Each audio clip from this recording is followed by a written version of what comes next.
ఓ 2 నెలలు వెనకకు మర్రి చూడుర్రి రాజకీయం ఎట్లుండెనో కండువాలు మార్చుడు టికెట్లు తెచ్చుకునుడు మేనిఫెస్టోలు చెప్పుడు ర్యాలీలు మీటింగ్లు రోడ్ షోలు తిట్లు శాపాలు శోకాలు అబ్బో ఓ రేంజ్లో ఉండేనబ్బా అందరు చెప్పేటి ఇన్నాక మార్పు కావాల్సిందేనని కాంగ్రెస్ గవర్నమెంట్ను తెచ్చుకున్నారు ఓటర్ దేవుళ్ళు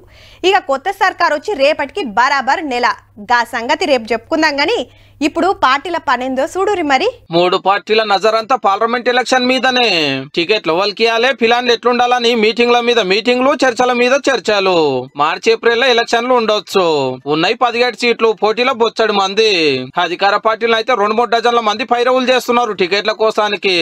ఓడిన సీనియర్లు ఎమ్మెల్యే టికెట్లు త్యాగం చేసిన వాళ్ళు పోటీ అయిన పెద్దలు చాలా మంది పార్లమెంట్ టికెట్ కు సూటి పెట్టిండ్రు అప్పుడు ఏం లేనప్పుడే 3 గెలిచినాము ఇప్పుడు 13 అన్న గెలిచాలని తెలంగాణలో కాంగ్రెస్ తాకత్ ఏందో చూపించాలి అనుకుంటున్నారు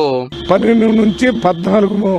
పార్లమెంట్ సీట్లు గెలిచేటటువంటి అవకాశం ఉంది 3 రోజుల కాంచెల్లి గులాబీ భవన్ లో పార్లమెంట్ ఎలక్షన్ల మీదనే చర్చలు రోజుకో నియోజకవర్గం కెళ్లి లీడర్ విలువ నంపి మాట్లాడుతున్నారు చేవెళ్ళ ఆదిలాబాద్ కరీంనగర్ వచ్చింది ఇవాళ పెద్దపల్లికి వచ్చిండ్రు ఈ పార్లమెంట్ నియోజకవర్గంలో ఒక్కటంటే ఒక్క ఎమ్మెల్యే సీటు కూడా గెలవలే కార్ పార్టీ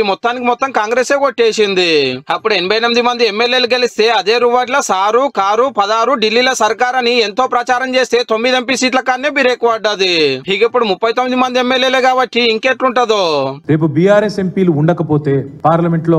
తెలంగాణ అన్న పదమే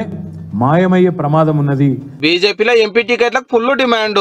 4 సిట్టింగ్లకు 4 ఓను 13 ఉంటాయి మొన్న ఎమ్మెల్యే టికెట్లు అడిగిన వాళ్ళంతా ముంగట్ లైన్ లో నిలబడ్డారు ఇప్పుడు 5 ఏళ్ల కిందట ఏక్ నిరంజన్ ఎమ్మెల్యే గెలిస్తే 6 నెలలకే 4 ఎంపీలు గెలిచిండ్రు ఇక ఇప్పుడు 8 మంది ఎమ్మెల్యేలు ఉన్నారు కాబట్టి అప్పటికంటే డబుల్ ట్రిపుల్ గెలుస్తారని గట్టి నమ్మికతో ఉన్నారు 10 పార్లమెంటు పైగా సాధిస్తాము ఆ సాధించే దిశకు చేరుకునే దానికే ఒక పక్కా ప్రణాళికతో అటుకెళ్లి కామ్రేడ్లు కూడా పార్లమెంట్ ఫైటింగ్ కు తయారైతున్నారు అసెంబ్లీకి కాంగ్రెస్ తోటి పొత్తు పెట్టుకుని ఒక్క సీట్ తీసుకొని గెలిచిన సిపిఐ అదే దోస్తాన అట్లనే ఉండాలని ఈ డిమాండ్ పెడుతుంది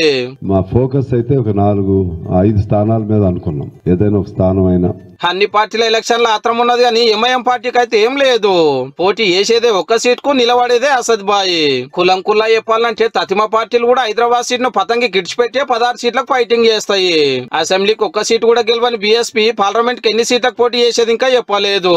ఇప్పటికైతే గింతే సంక్రాంతి వెళ్ళినాకుంటది అసలు రాజకీయము